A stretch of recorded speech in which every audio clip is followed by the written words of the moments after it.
Welcome to Cinema Savants, your weekly dose of movie news, movie reviews, and the occasional rumor. With your hosts, Todd Vandenberg and Rob Steele. And coming up in this week's show, we have The Lord of the Rings potentially being remade as a TV series. We've got news on Hayao Miyazaki, because don't we always have news on Hayao Miyazaki? We try to. Jar Jar Binks wants more publicity brought to him, and I'll explain why he might possibly get it in a minute. But first, the big news of the week. It's Grand Tour has finally got a release date of December 8th. I think that is the biggest news to cut. I'm making it up. Actually, they do have that release date. Biggest news of the week is Thor. Because did anything else come out this week? Okay, yeah, it did, but did it do as good? Let's think a minute. Thor is supposed to pass the $400 million mark worldwide by the end of the weekend, which is just $49 million shy of everything the original Thor made. Could it have been a good weekend? One of us got the opportunity to go see it, and unfortunately it wasn't me. Todd, tell us about Thor. Oh, no, I thought it was you. Oh. Dang it. Oh, whoops. It was a very enjoyable, happy, fun movie. It is the highest rated, as far as Rotten Tomatoes, as far as critics score, film in the Marvel universe, which is pretty interesting because several of them have done well. That is very impressive. It's just to get this out of the way, it is not my favorite Marvel Universe movie. And I'm in the minority here. I really, really liked it. I'm not in the minority on that. But I think the director almost went a little bit to the side of making it a big, fun, happy popcorn movie, which that's what they should be. I get that. But it's also about the destruction of a world. And it seems the overall tone is just a little too light for that. They address it within the film because, after all, it's about Ragnarok. And if you're not up on your Norse mythology, Ragnarok is the destruction of Norse mythology. It's the Nordic for Armageddon. Yeah, exactly. It's the end of Asgard. It's the end of the gods. It's the end of everything. That's the whole point. And so the tone, to me, doesn't quite match that theme. But the movie is extremely entertaining. It's crazy entertaining. It's so much fun. So comic book movies should be. So the only reason I say maybe it should have been a little darker, and here I am the one who's constantly harping about why Warner Brothers DC movies are too damn dark. But this is about the end of the world, which of course most comic book movies are at one point or another, right? I get that. With the sky beam. Don't forget the sky beam. Yeah, hey, and there's no sky beam here, which is pretty nice. Wow. No sky beam, which is nice. Very lovely. I enjoyed the hell out of that. But the movie is just so fun. I mean, going on the trailers, you think, wow, this is going to be really light and entertaining and fun. And it is probably twice as light and entertaining as fun as you expected it to be. Because there's so much in this movie that, unlike a lot of trailers where, oh, we showed you all the best scenes, far, far from it.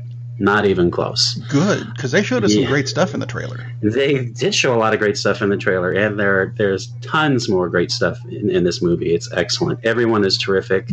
The one character who does kind of maintain the darkness, Cate Blanchett plays Hela. She should be kind of a dark character because, after all, she is the goddess of death.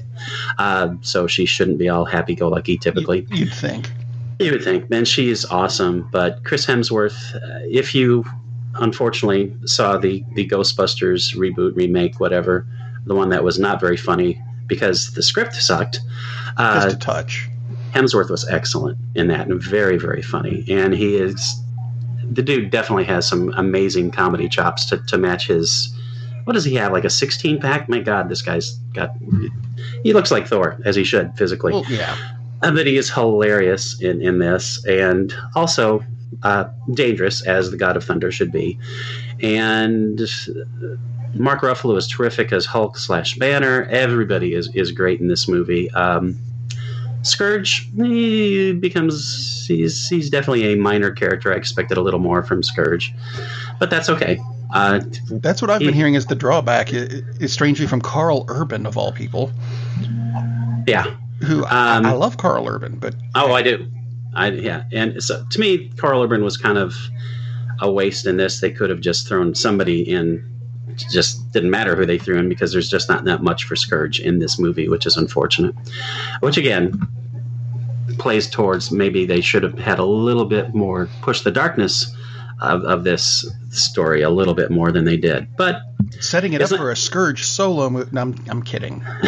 If it was DC, they probably would have come out with that before Thor Ragnarok. Because, they would have had director conflicts. But Thor Ragnarok is absolutely a blast. Super fun. And again, probably could have had a little bit more of the dark moments because it is, facing the end of their world and existence, basically. But there are so many great scenes. The trailer piece that you see of Hulk leaping into the face of Surtur, the gigantic fire demon, there's a great payoff on that. It's just really, really cool. I mean, there are so many great moments in this movie. And one of the best things of all, those of you who know rock music hopefully recognize one of the songs that is blasting during the trailer, which is the Immigrant Song from Led Zeppelin. Guess what? It's in the movie, which surprised the hell out of me and made me extremely happy because when they use it, it fits perfectly. Think of Guardians of the Galaxy and how those songs fit in the scenes that they're in, and it's exactly the same vibe in this. Of course, the Immigrant Song and Thor,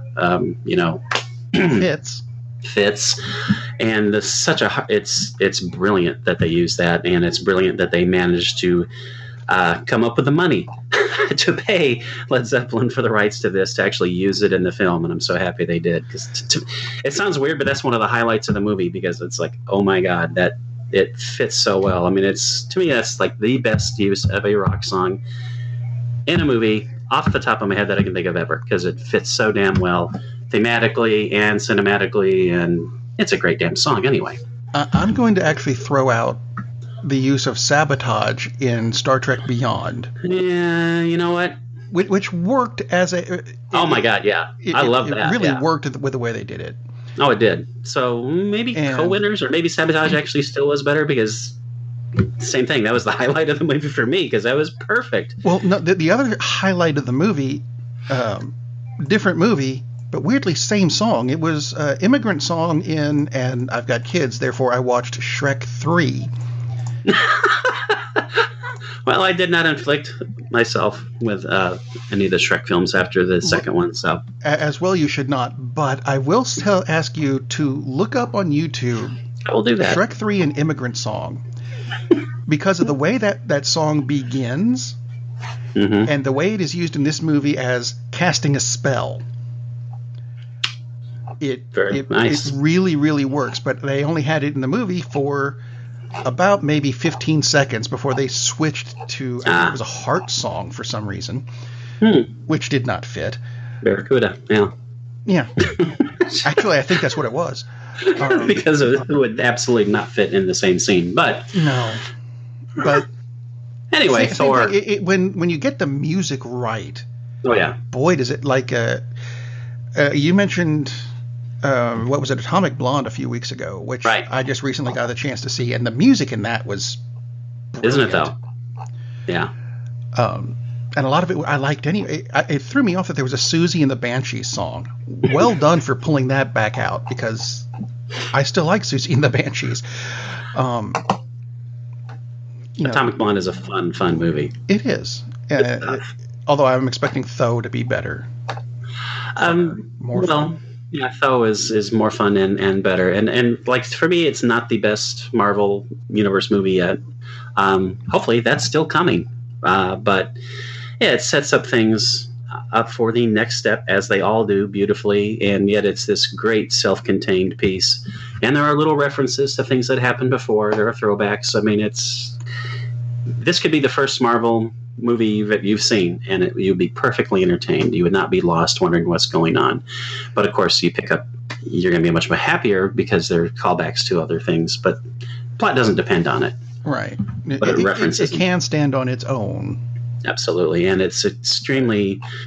This is a great example of why Marvel is still kicking Warner Brothers DC's ass and on the big screen, is because they're able to bring in directors with very different backgrounds and still stay within the context and within the overall theme of what their universe looks like. I mean, we went from Kenneth Branagh, started off Thor, to a guy who directs comedies, and it's still the same character, and it still flows, and it's still, obviously it's the same world, and it absolutely works. Figgy Feige Feige just sounds like an incantation. He's doing a terrific job. Absolutely brilliant job, because he's not missed a step yet, basically. I am going to ask you this. Ask me this. Warner Brothers decided to put it up for Oscar consideration. Their logic being, hey, if Suicide Squad can win something, maybe this should too. Is Thor Oscar worthy? Oh yeah. In what categories? I mean, we're going to have special effects. The usual special effects and thing, but score. Okay. And it's partly because the Immigrant Song fits so well, but overall the score is excellent. I don't know if it would make it in for either direction or script, but would Valkyrie get a? What, but I would go for either one. Would she get a? No. Not best actress, but the next step, supporting. That's the word I'm looking for. No one in this movie is going to get nominated for acting, and it's not that they're not good. They are. They're very good, but there's none of the real depth that you would need to get that, because it's all at a lighter level. Which, again, they wanted a popcorn movie, and they got it. I mean, it's perfect for what it's meant to be. Just I would have liked it a little darker, but yeah, everybody in it can win.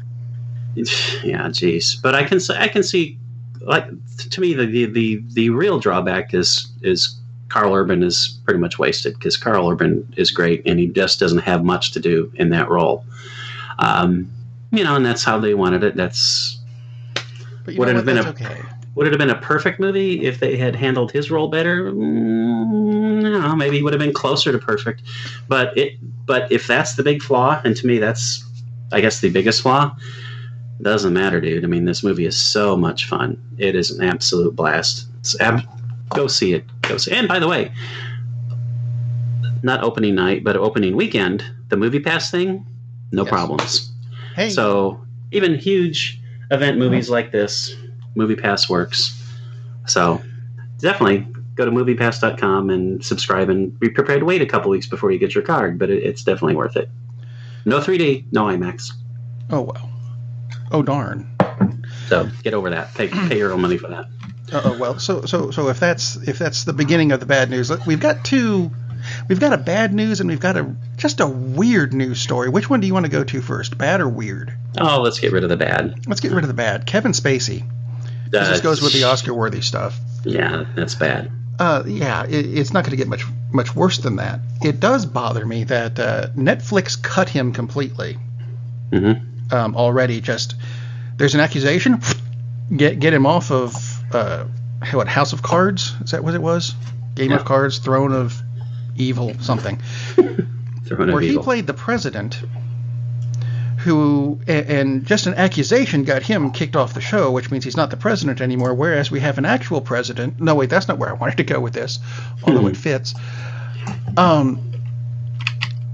Now, things like this happen, I am not condoning what he allegedly did. If he actually did it, we still just have allegations that I know of. Does this, and this is what I wanted to bring up with it, because Kevin Spacey has done some really cool movies. He has. In my mind, I am not going to not have the annual watch of The Usual Suspects, because I watch that probably a couple times a year because I think it's a great movie. It's a great movie. Is is what he's going through now going to diminish what he has done before in your mind? Or yeah, because it always does. I mean, look what's happened with Woody Allen's. Of course, Woody Allen's movies aren't as good as Woody Allen's movies used to be, but well, Bill Cosby. Absolutely, it's going to diminish his work, which that's an entirely different conversation over whether it should or not. And to me, I think that's just kind of a personal choice. I mean, if someone has done the things that they've been alleged to have done, and then you have to decide, okay, do I want to support that person? Well, if you already have it, and if you've already paid for it, then to me, there's no point in not watching it, because you're not adding to their wealth, because you already did it. But at the same time, you may not want to watch anything that they've done anymore. And again, that's your choice. Everyone's personal choice. It's like, no, done. Good luck selling it at the yard sale. Yeah, exactly. You're a bastard. I'm not watching any of your work. You're dead to me. And that's everybody's right individually. Spacey, the odd thing, not odd thing, but the interesting thing is when the Weinstein allegations came out, and I was actually speaking with our good friend Ted on his show a couple of weeks ago about this, and we're talking about if this is going to be the tipping point, and I said it would be nice, but I don't think it would be, because this kind of stuff happens all the time. Bill Cosby. And well, there's been like 8 since Kevin Spacey was announced on Monday?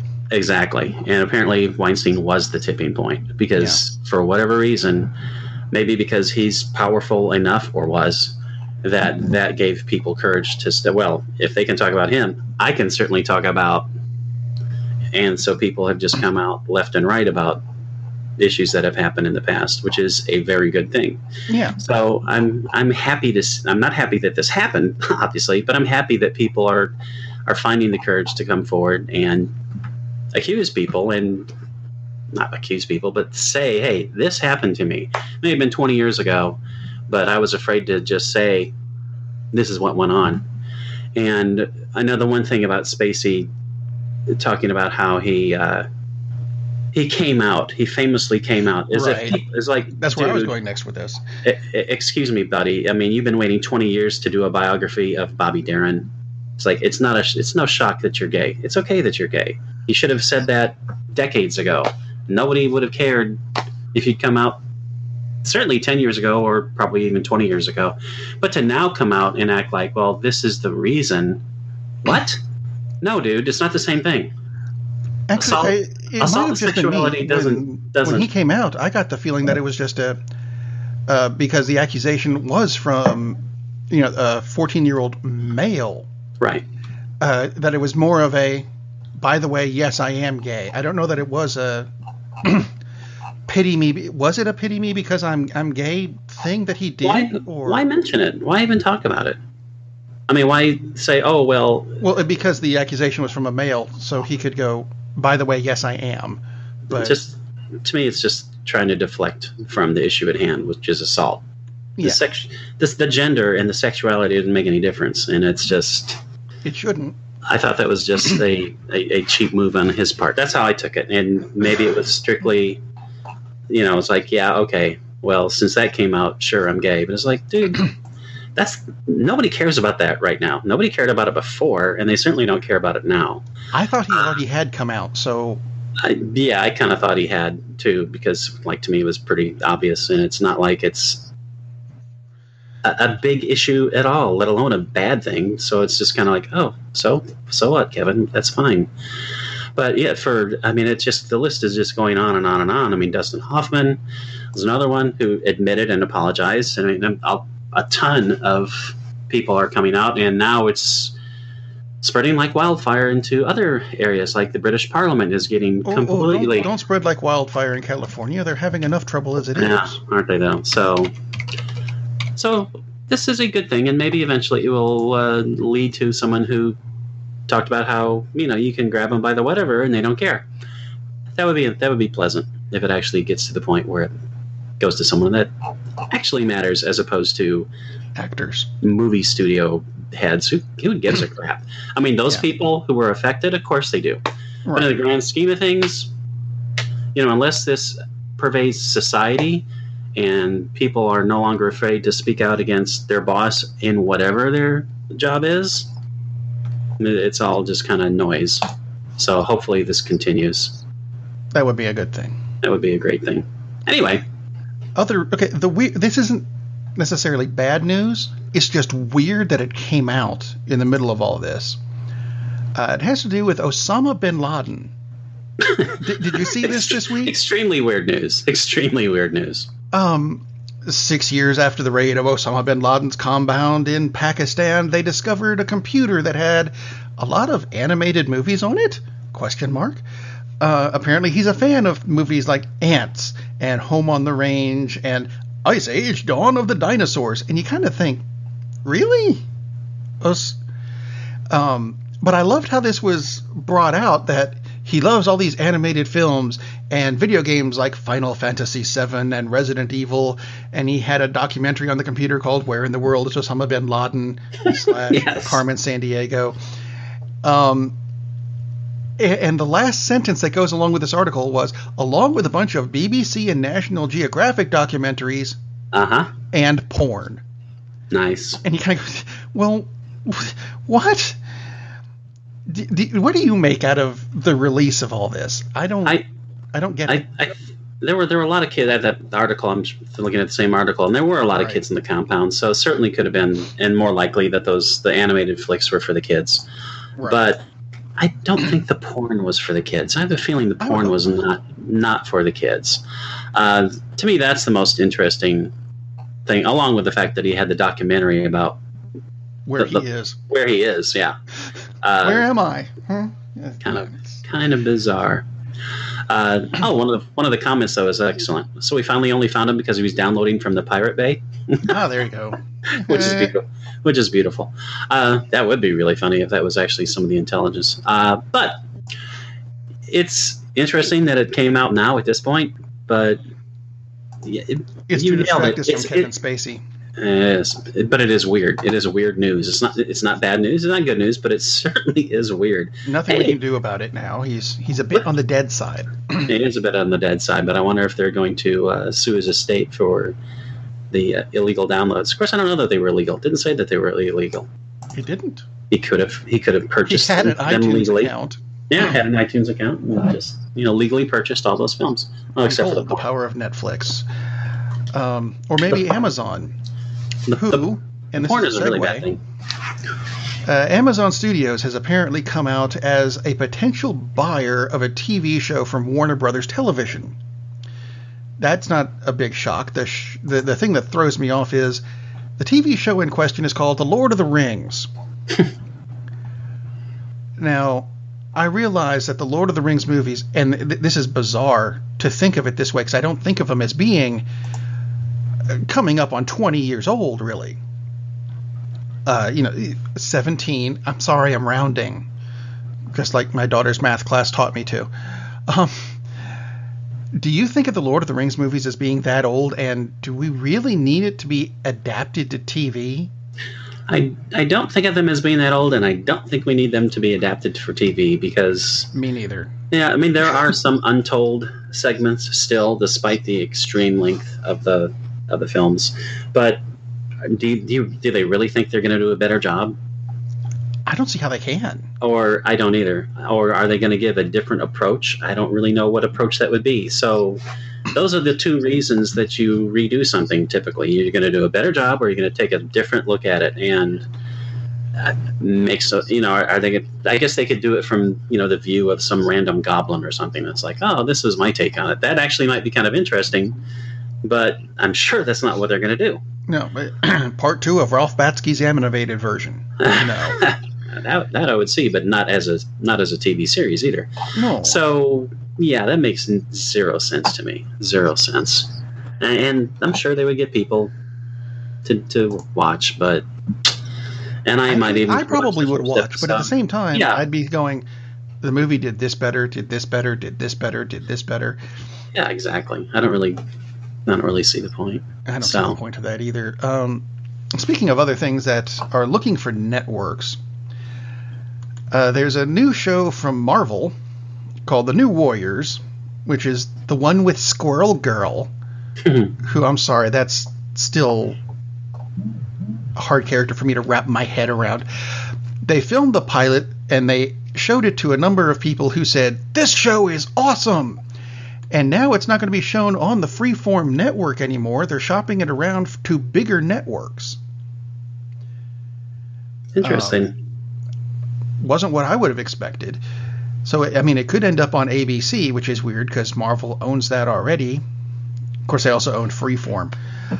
It was just bizarre because I wouldn't have expected this group, even with the utter bizarre popularity of Squirrel Girl.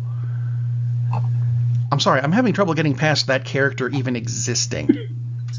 Do not diss the Squirrel Girl. Why not?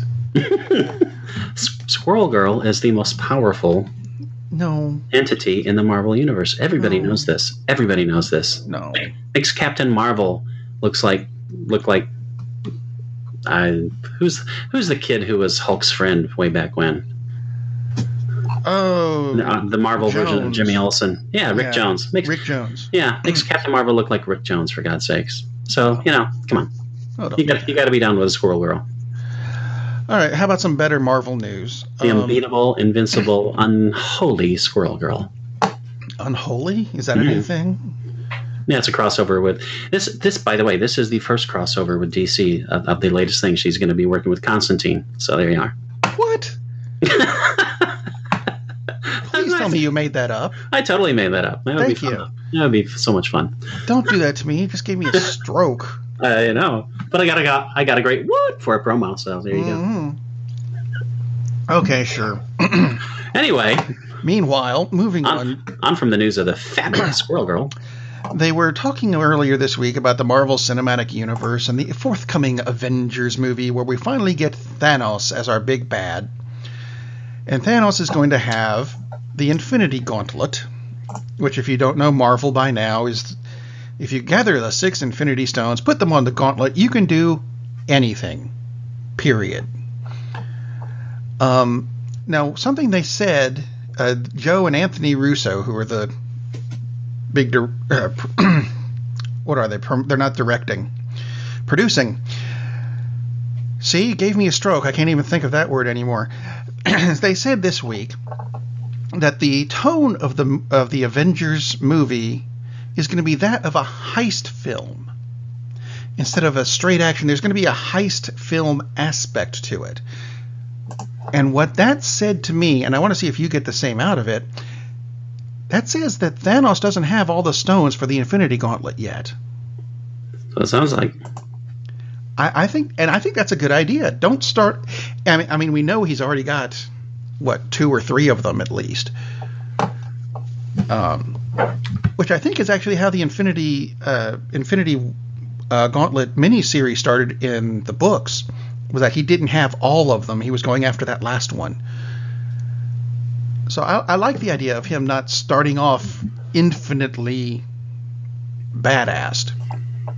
Well, especially since this is really a 2-part movie, it makes perfect sense for at least the first half of the first one to be him going after the Infinity Stones, and since he has to go throughout the Marvel Universe in all meanings of that, this is how you can bring in all the different characters that haven't met yet. Makes perfect sense. So yeah, it's a great concept. I'm kind of sad that leaked. But just a bit, but it didn't actually leak, though. They said it's going to have a heist film aspect to it. That doesn't necessarily mean he doesn't, but it's strongly hinted. Yeah, I just wish they hadn't said anything about that aspect of it. I mean, it makes me happy, but I would have been better as or at least really close to it as oh, by the way, this is one of the basic concepts. It's.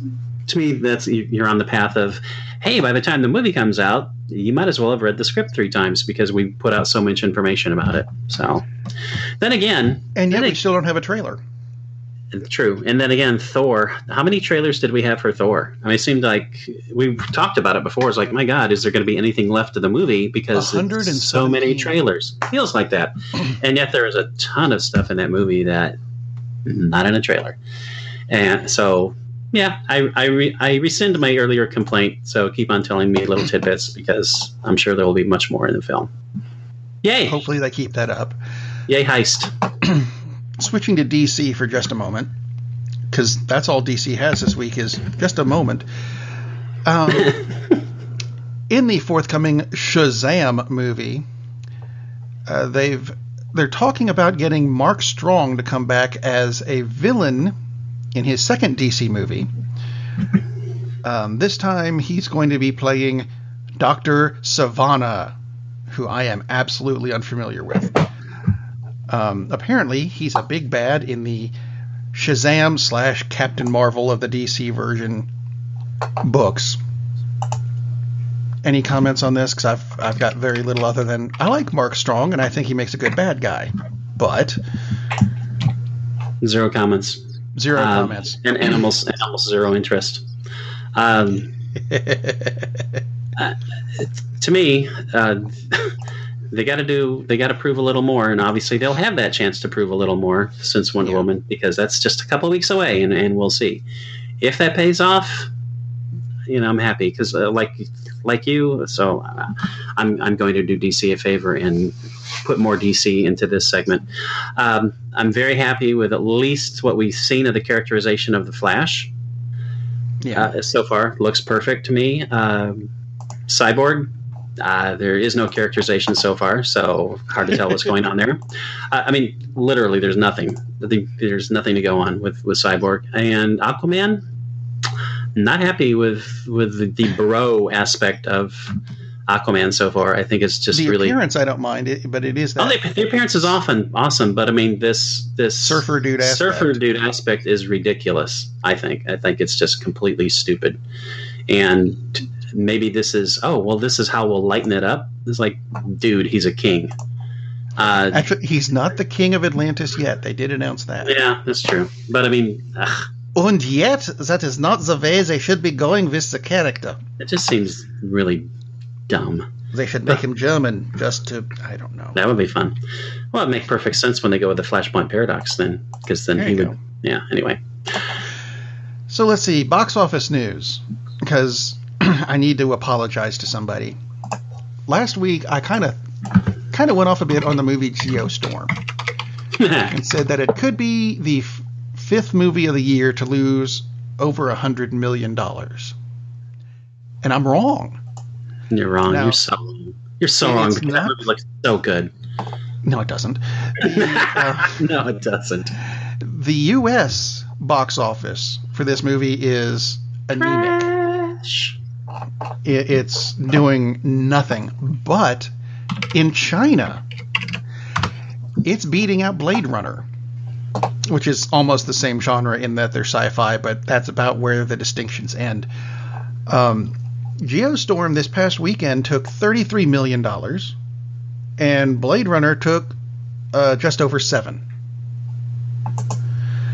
So with this, Geostorm has hit $136 million, not counting this weekend.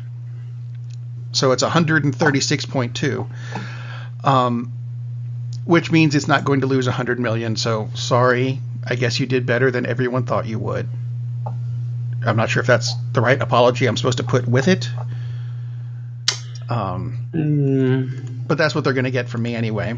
No, they don't deserve an apology. It's still trash. I mean, for whatever reason, it's a big hit in China. It's like, okay, good for them. But no. You don't get a pass. It's still a suck movie, and for whatever reason, they like it in China. Good. Oh no, I'll find a worse one. You ready for this? I'm ready for it. It's a Weinstein Company movie. Back in 2011, they announced they would be making Amityville: The Awakening, and they finally shot it in 2015. But it was just a flesh wound, so they finally released it this past weekend.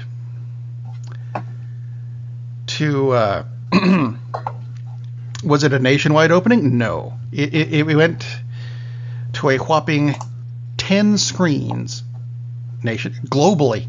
I think it was globally.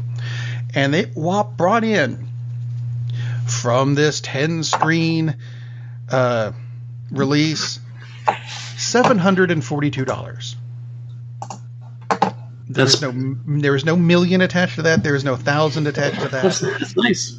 It is an average of $74.20 per screen, which means someone bought a ticket and a tub of popcorn at each screen.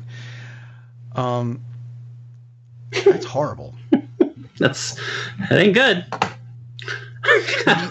Do you think that it could?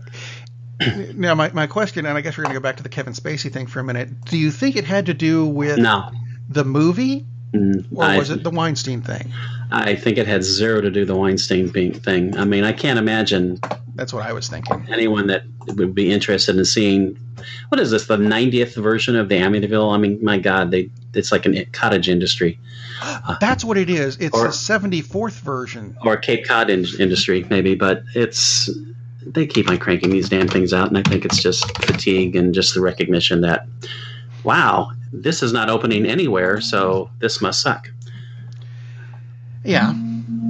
Which actually raises the question, do you think that the remake of Stephen King's Pet Sematary is going to do anything?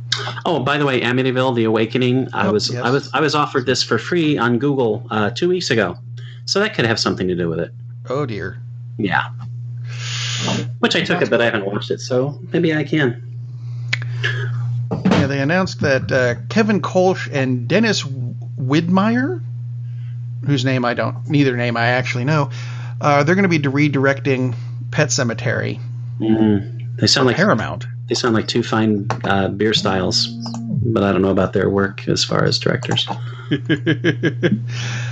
Let's see. Here's another reboot. The TV series 24 is being rebooted by Fox again. Now, something I do not understand with this. It is no longer going to be a Kiefer Sutherland-based action TV show. They're keeping the same 24-hour aspect, but it's going to be a legal drama with a female lead. I'm thinking if you've got 24 set up already as the action thing and you want a female lead, make it the 24 action female lead thing. If you want it to be 24 Law and Order, 24 boom boom or whatever. Right. Then just change the name. Why can't we have a female lead for a 24 and have it still be an action thing? Oh, because females aren't action heroes, Sigourney Weaver. Yeah, I don't know. I don't understand how. Because Wonder Woman flopped in theaters. Why? Yeah, I don't quite get that mindset still, because you should be a little bit past that at this point. It's a Harvey Weinstein production. No, I'm kidding. I'm kidding. Starring Kevin Spacey. No, I'm kidding. And a couch. No, I'm kidding. Something I'm allegedly not kidding about. Allegedly not kidding. But someone else might be kidding. We can't tell. This is a weird story. That could be a new segment. Allegedly not kidding. Allegedly not kidding? Yeah, I like it. Okay. Solo, a Star Wars story, not about big red cups. Had a lot of reshoots because they switched from Phil Lord and Chris Miller to Ron Howard, which means this movie has 3 directors in the credits. And a story came out this week where Ron Howard said they started completely over and reshot the whole movie. And one of the actors went, they didn't do that. They only shot about 75%. And another actor came out and went, no, it's 50%. Are you expecting to get the Phil Lord, Chris Miller version and Ron Howard just attached his name to it at this point? I don't know what to make out of this. Yeah. It's a very weird thing. I have no idea, because it is very weird what they're doing here. Don't know. I don't know. I don't know what to make of this. No idea what they're doing. Weird. Yeah, hard to tell how much would be left. Okay, how about this for weird stories? Yes. There's an actor by the name of Ahmed Best who played a character in the Star Wars movies that everyone except George Lucas hated, in that he was the first, but here's his claim to fame, is that he was the first computer-generated main character in a live-action movie. I get that, but it was Jar Jar Binks, which almost nullifies every good thing you could have about this. But I will, the actor is now saying, look at what Andy Serkis is doing, but I did it first. I would like more recognition. What I'm thinking is, at this point in this conversation is, yes, you get to put Ahmed Best's name down as the first guy who did it. And then everything else in this category so far goes to Andy Serkis. Because he did so much better in every aspect. I'm not necessarily knocking Ahmed Best. I think he did as good as he could do with the script he was given, because seriously, episode 1 can be skipped if you want to.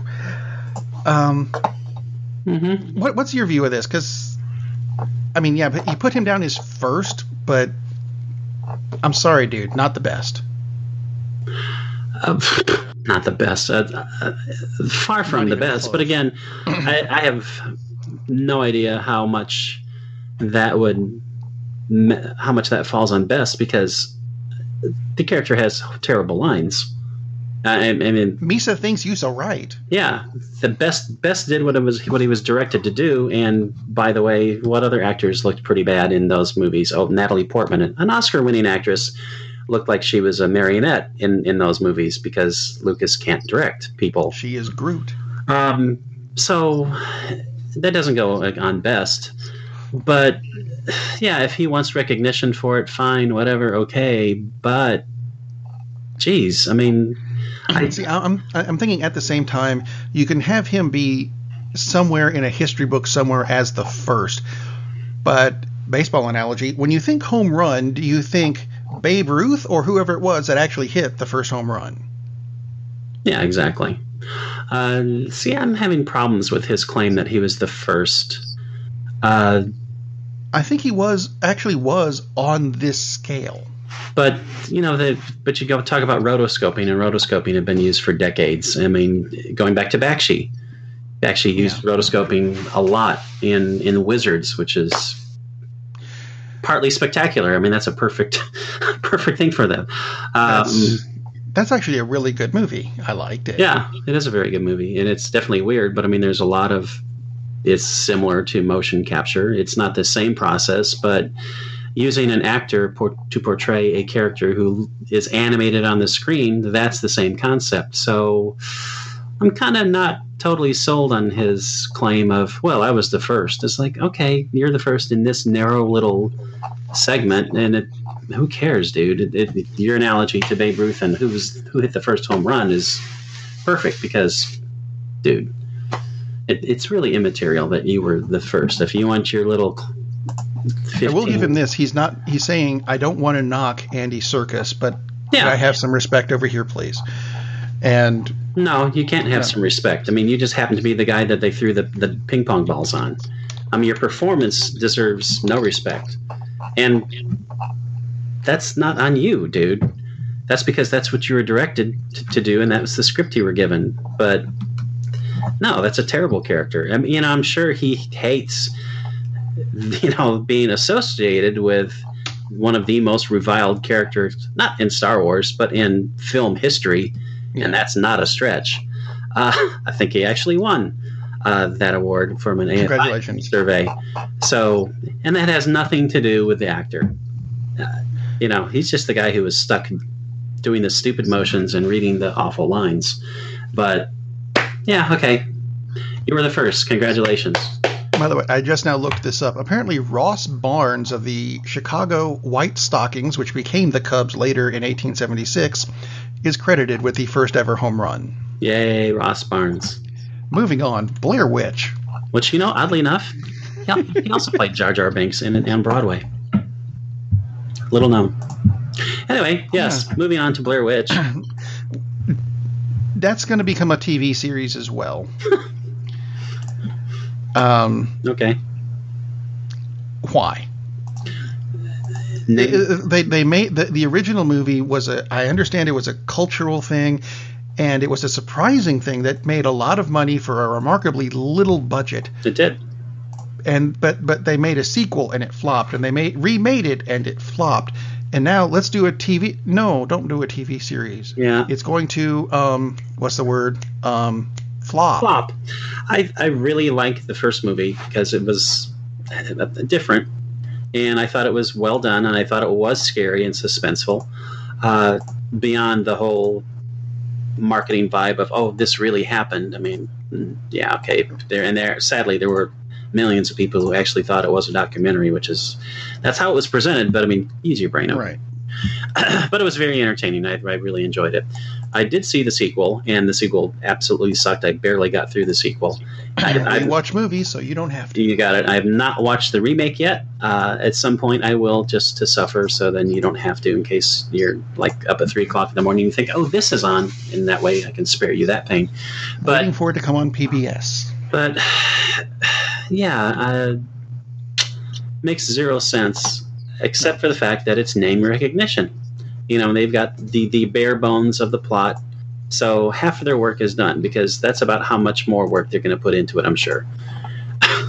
You know, it would be surprising if it's anything other than utter trash, because that's what the last 2 movies have been. Ooh. Which is sad. Well, how's this? A second TV series for the CBS All Access streaming service that we may actually be interested in. First being Discovery, which I still think is very good. Mm-hmm. They're talking about remaking The Twilight Zone again, which I think this would be is this the 4th or 5th version? I think it'd be the 4th. So there was the one in '85, which was really good. There was one really in early 2000s, I think. Yeah. Those are the only ones coming to mind, and I was thinking there was another. Anywho, Jordan Peele is attached to it, which is nice. So that ought to be interesting. I think it could be a good thing to bring back the Ye Olde Rod Serling series, because there's still a lot of stuff that you can do with that series. Oh, tons. Although some of us feel like we're living in it now. If you look at that's kind of thinking that. Look around. Kind of thinking that. Okay, so there was a picture, if you will, picture, a planet where they elect. Yeah, this would be the 4th. A reality star as the president. What? Yeah, that's its own series, its own Twilight Zone series. But yeah, I like that because I think I caught maybe just 1 or 2 episodes of the 2000 run, but I caught most of the 85 series, and it was very well done. Yes. The original is absolutely a classic. It's excellent. I'd be curious. One of the things I'm curious is to see, are they going to redo? What I'd like to see them is do a mix, is redo some of the old classic episodes. Perhaps change up some of those that weren't absolute classics and see what they can do with them if they put a new spin on it. Also very interested to see who the host is going to be. Because that would be interesting. Because that's critical, I think. Weird Al Yankovic. I'm kidding. I'm hoping that would be not the case, but it would make perfect sense to have Peele be the host. Right. I kind of hope he certainly gets my vote for doing that. That would be nice. Yeah, I'd be interested to see where exactly they go with it. But I do hope that he doesn't go campy with it. That he doesn't do a shtick on Rod Serling. That he does it straight. Now, if he wants to occasionally do something like that, because Hitchcock, of course, did the same thing as Serling, and he hosted his TV shows, his little plays, and they were all very much tongue-in-cheek, and they were lighthearted. So I can see maybe on an occasional episode, because there were a lot of comic episodes of the Twilight Zone, and I can see him doing that as well. But I would not want to see it just done as just kind of an ongoing shtick. So we'll see. But I was not a gigantic fan of Get Out. I mean, I really liked it, but I didn't think it was like the best movie of the year, which you look at the ratings, and overall that's pretty much where it's at. Right. Very good. And then definitely, and I think he's an excellent choice to head this up. So we will see. But as you said, boy, that's another reason to keep CBS access for sure. Neighborhood Block Party. Neighborhood Block Party. So, but isn't it interesting? I'm sorry, but isn't it interesting that they're going back to the 60s? A lot. to get what would probably be their two most popular shows on that particular venue. Very, very odd. Anyway. Yeah, Mark Millar has come up with movies of late that haven't done too bad. Wanted, I think, is his least blockbustery one, but even that did fairly good and has gotten a big cult following. Kick-Ass did fairly well. Kingsman is doing really well, and now he has a new home for them on Netflix, where they could be, just rebooting his little universe as Netflix properties, because apparently all of those series are tied together. I did not realize that, but I didn't realize that all of Stephen King's were all, just because they're all set in Maine, I didn't realize they were all tied together. There's not a whole lot of details that go with this yet, but I think it's interesting idea. It is. Netflix. Jeez. At some point, Netflix is going to be doing a series on Whole Foods versus Aldi's or something. They're turning everything into a property. I think they have 80 series in the works for the 2018 season, which is a lot. That is a lot. It's pretty incredible. And obviously there are some properties that don't work. They have had finally some cancellations. Stranger Things, the second version, the second iteration, the second season's come out finally, and I've caught a couple of the episodes, and so far it's excellent. And that's certainly not one of the series that is going to be in any danger of disappearing. Nope. And that's done huge. So. And if there's an Iron Fist season 2, then I suspect all the Marvel stuff is just fine. Yeah, absolutely. There's no reason to think that they're ever going to stop just continuing to develop more and more properties, because overall I think they've got a pretty good batting average. You look at the Marvel properties, and Iron Fist, it wasn't great, but really that's only in comparison to the other Marvel properties on Netflix. Because if that had been the first one, people probably would have said, yeah, that was pretty good. So Danny Rand's characterization still bothers me. But besides that, I'm on board with them getting more and more worlds for people to be involved in. Nielsen actually somehow thinks they've cracked the code on Netflix viewership. And supposedly almost 16 million people watched the first episode of Stranger Things 2. Wow. That's a bunch. This Is Us, yes, which is the top rated movie, or not movie, but TV show on regular free television, 17.8 million. So close to network ratings. That's pretty amazing. And also the story said about, I think, some 500,000 people had already watched all of the episodes of Stranger Things 2 within the 24 hours of its release. So, speed binging. Yeah, binging be alive, that's for sure. So, yeah. Mark Millar's stuff. The lag on Netflix this weekend. Always does. Anytime something like that comes out, that is one of the problems. To me, the biggest one is still Luke Cage. They had issues that whole weekend when Luke Cage hit, which I think is kind of cool. Very, very cool that, oh, look, a black superhero from the 70s, and people are going ape blank over it. So, makes me happy. Good for them. And now, the final story that I've got, and it's good news. Yay! Hayao Miyazaki is working on his last film. And it's actually got a title now. And bear with me, I'm going to try to pronounce it in Japanese. Kimitachi Wado Ikiruka, which somehow translates to How Do You Live? It's supposedly inspired by a 1937 book by author, Genzaburo Yoshino. Okay. I think anything Miyazaki does is awesome.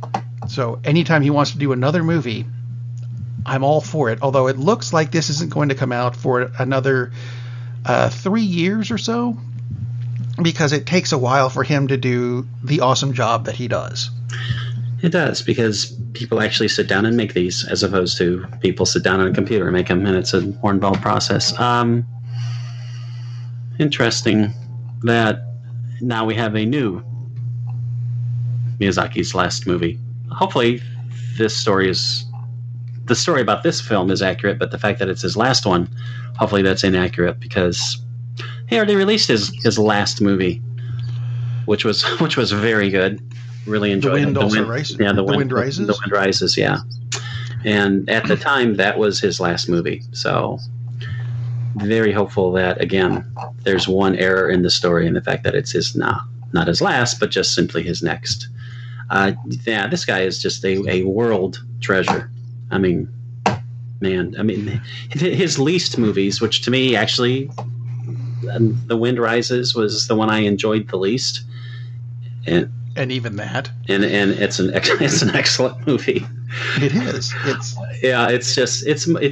It's a difference because it deals in a little more adult themes, and it's adult characters, but still it's about living your dreams and the importance of that, which is, boy, that's kind of a good lesson for the kids, isn't it?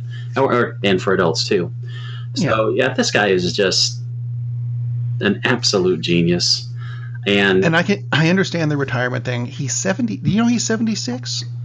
He's only 76? It seems like this point he's like 100, because he just seems he's been around forever.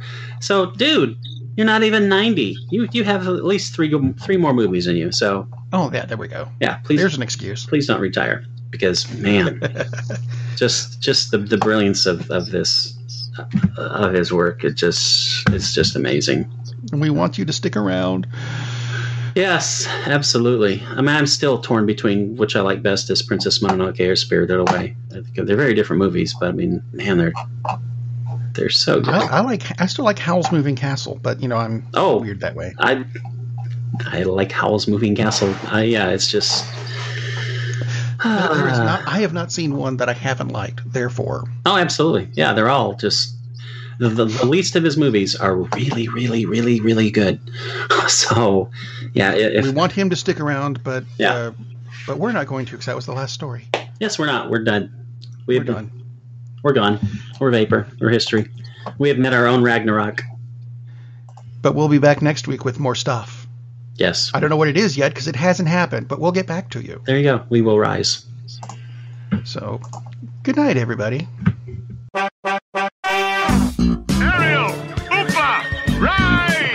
Do you think they will let me live in Montana? I was thinking of the immortal words of Socrates, who said, I drank what? Man, we have a weird job. It's shameful, but it's a living. Darn, that's the end. End.